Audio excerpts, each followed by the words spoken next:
नमस्कार माऊली. आपल्याला नेहमी असं वाटत असतं की देव हे सातत्याने दयाळू असतात. यात गैर काही नाही, चूक काहीही नाही.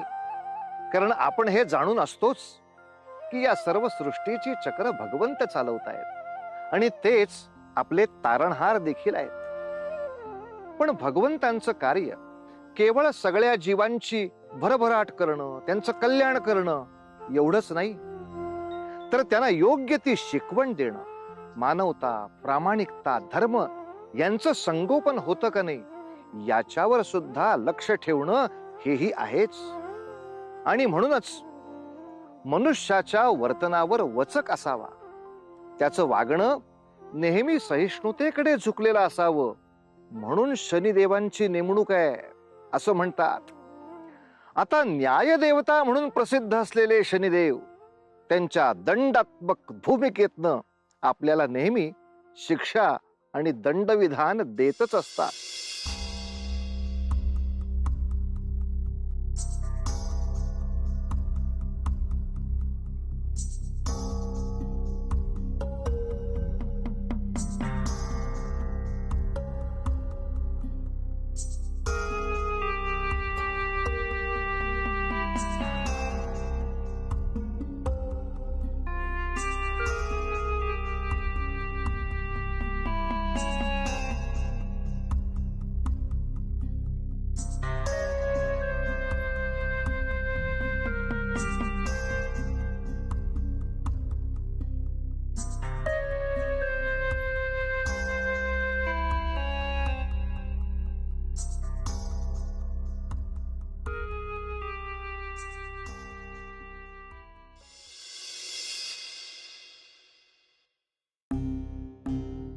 पिताश्री, हे घ्या.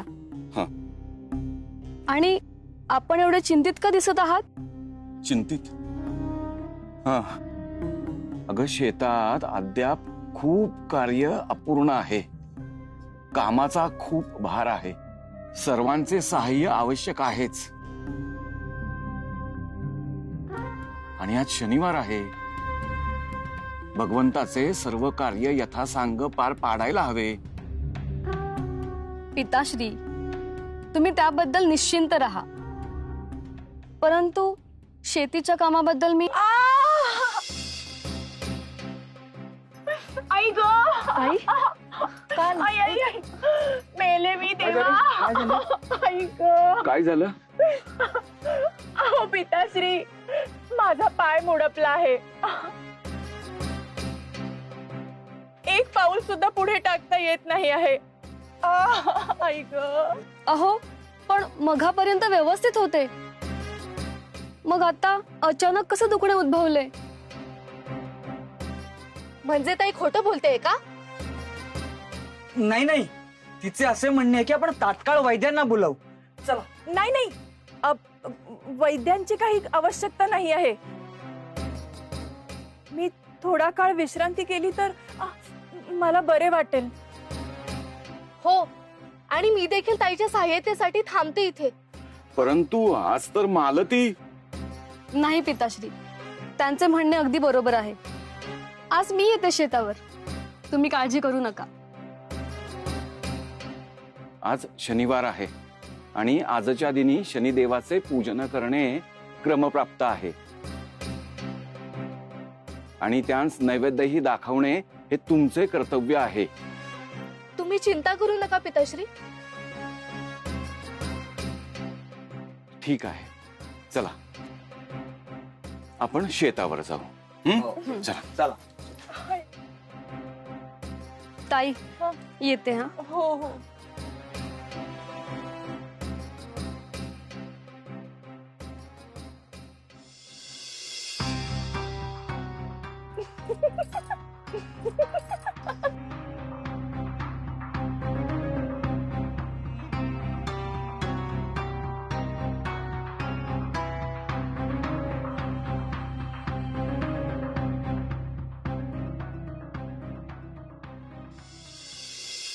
पाहिले सारुणी, माझी बुद्धी.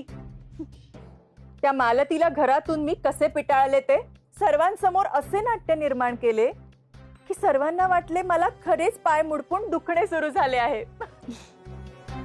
हो ना, आणि मी देखील तत्काळ सांगितले की तुझ्या सहाय्यतेसाठी मी इथे थांबते म्हणून. शेवटी तू देखील माझीच बहीण. माझी बुद्धी, माझी हुशारी तुझ्यातही उतरली असणारच. परंतु ताई, तुला एक जाणवले का, आपली शेतीच्या कामातून सुटका झाली आहे आज, परंतु घर कामातून नाही. अगं, पिताश्रींनी सांगितल्यानुसार आपल्याला स्वयंपाक करावा लागेल, सर्व भोजन तयार करावे लागेल. ते तू करशीलच ग. अगं म्हणजे आपण दोघी मिळून करू. इतकी तत्परता कशाला हवी त्याची? मला तर याच विचारांनी आनंद होतो आहे की आठवड्यानंतर आपल्याला इतकी विश्रांती लाभली आहे. तू काळजी करू नकोस, आपण सर्व काही करू. चल, आपण थोडा काळ निद्राधीन होऊया.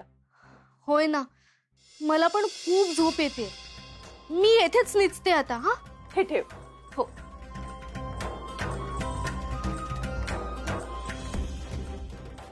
माई,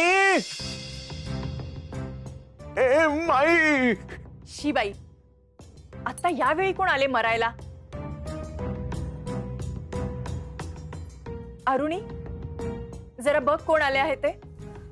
ताई, मी दमले, तू जा. अगं, मी तुझी ज्येष्ठ बहीण आहे ना, तू उठ आणि बघ.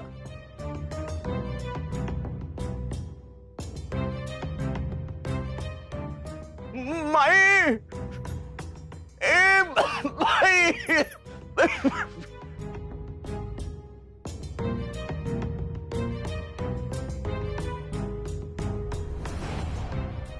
नमस्कार. अगं बाई,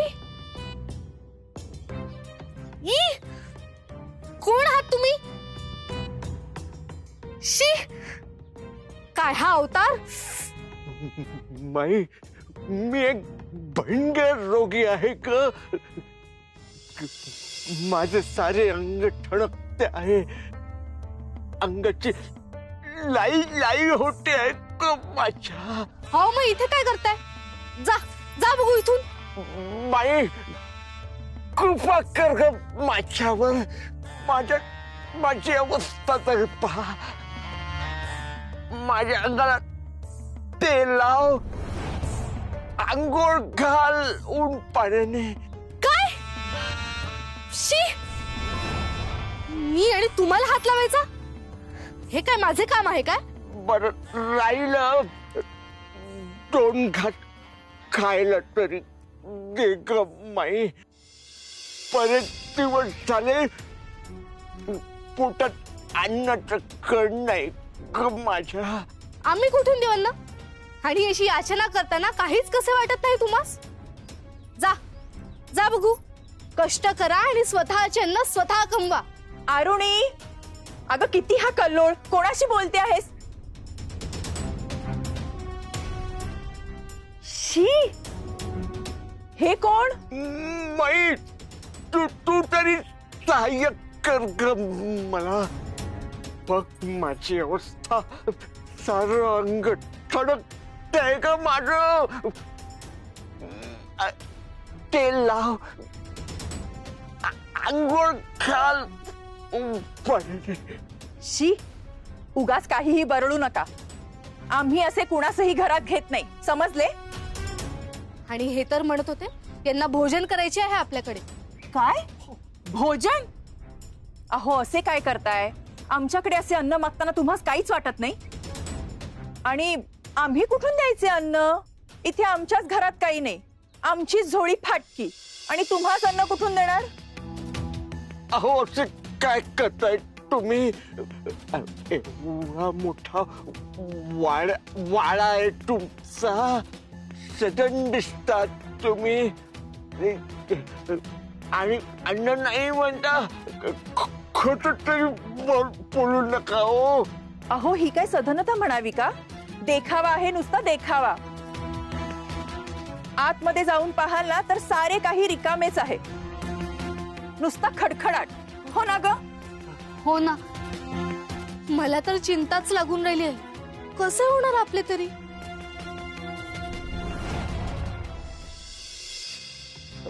पण मला तर असे भासते आहे की घरात खूप मोठे स्वयंपाक घर आहे, भरपूर मोठी मोठी भांडी आहेत, धान्य भरून गोण्या भरल्या आहेत, नाही का? अहो, हे काय बोलताय? तुम्ही आता आत येऊन बघणार आहात का? सांगितलं ना एकदा, घरात अन्न नाही म्हणून. आत आला तर केवळ रिकामी भांडी दिसतील तुम्हाला. हो, खरेच आहे. आणि आमच्यावर इतके संस्कार आहेत की स्वतःकडे अन्न नसले तरी दारोदारी जाऊन आम्ही अशी याचना तरी करीत नाही. असे काय? ठीक आहे.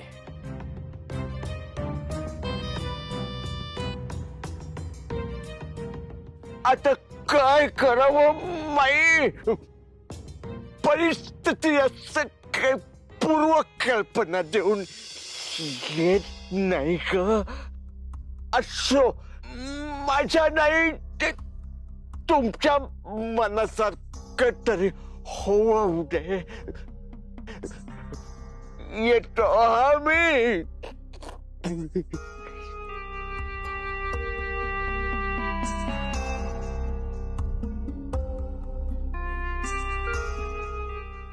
ग बाई, कुठून कुठून येतात अशी माणसे? शी. हो ना, किती किळसवाणं रूप होतं. जाऊ दे, आपण कशाला विचार करायचा? चल जाऊ.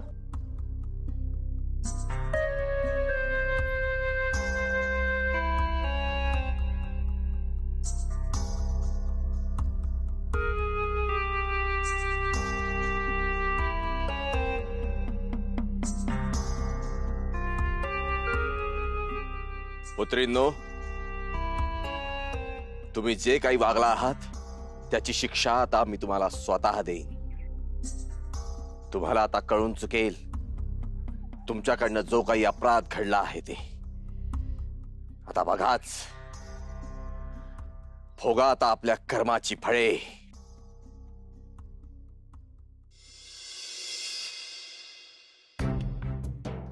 तू पाणी घेऊन आलीस?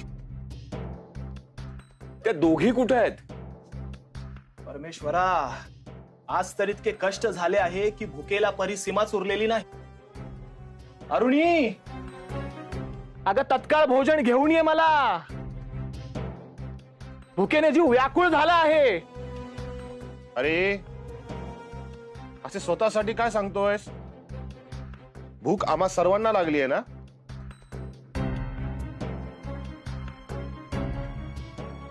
परंतु या स्त्रिया कुठे गेल्यात आणि अजून येत का नाही येत? तिलोत्तमा, अरुणी, तिलोत्तमा, अरुणी. अरे काय चाललंय या घरात? कुठे गेल्या या स्त्रिया? काही भयावह घडले आहे की काय?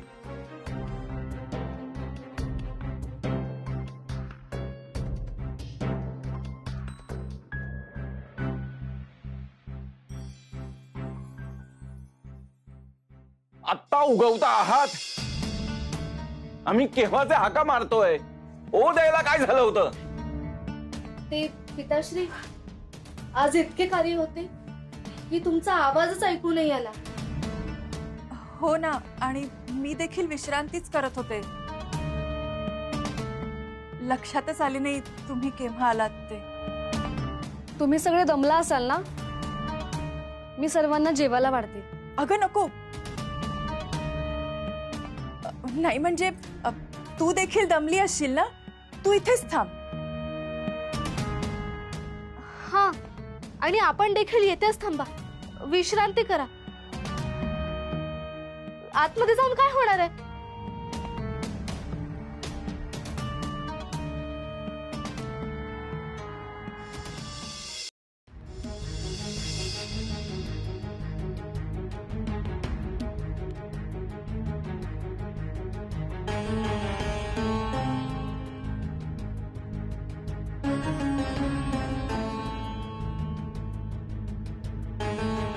काय झालं? हा? तुम्ही दोघी अशा का वागताय? काही घडले आहे का? अरे स्पष्ट सांगा.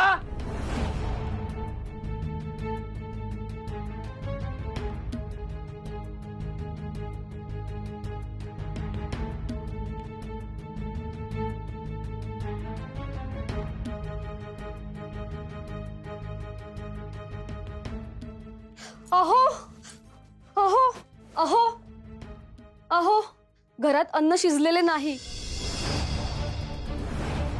आणि साठवलेल्या धान्याचा दाणाही शिल्लक नाही.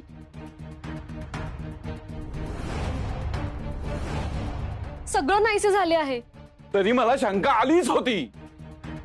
या दोघी घरात आहेत म्हणजे काहीतरी समस्या निर्माण झाली असणारच. आता तरी सांगणार आहात का की नक्की काय झाले ते?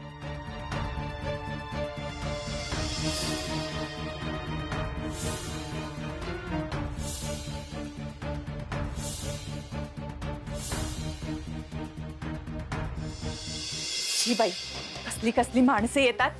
शी. बरे ते जाऊ दे. अरुणी, आता आपण काही काळ विश्रांती करू आणि मगच भोजनाची तयारी करू. हो ताई, मी एक काम करते, सर्व धान्य बाहेर काढून ठेवते, म्हणजे नंतर अधिक ताण येणार नाही. हं?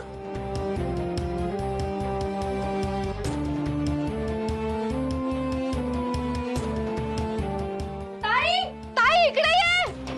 अरुणी, अगं अरुणी, काय झाले? कशाला किंचाळते आहेस? हे बघ. हे काय? यातले धान्य कुठे गेले? मला देखील माहिती नाही. धान्य तर संपूर्णपणे भरलेले होते.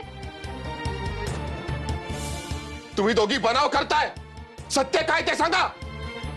हो, जे सत्य आहे तेच सांगतो आहोत आम्ही. मी जे सांगते आहे तो एक एक शब्द खरा आहे. त्या दिवशी घरात अन्नाचा दाणा नसताना जसे अचानक अन्न आले तसेच आज गेले. ते आले कसे, गेले कसे हे आम्ही कसे सांगणार? देवा, कुठली परीक्षा बघतो आहेस? तुझे व्रत अपुरे राहिले याचे दुःख वाटत आहे. ताई, तुम्ही घरामध्ये असताना कोणी येऊन गेले का? म्हणजे कुणी रोगी किंवा कुणी गरजू? गरजू? हो, एक रोगी आला होता. तो आला होता आणि आम्ही त्याला म्हणजे तो निघून गेला. आला तसा निघून गेला.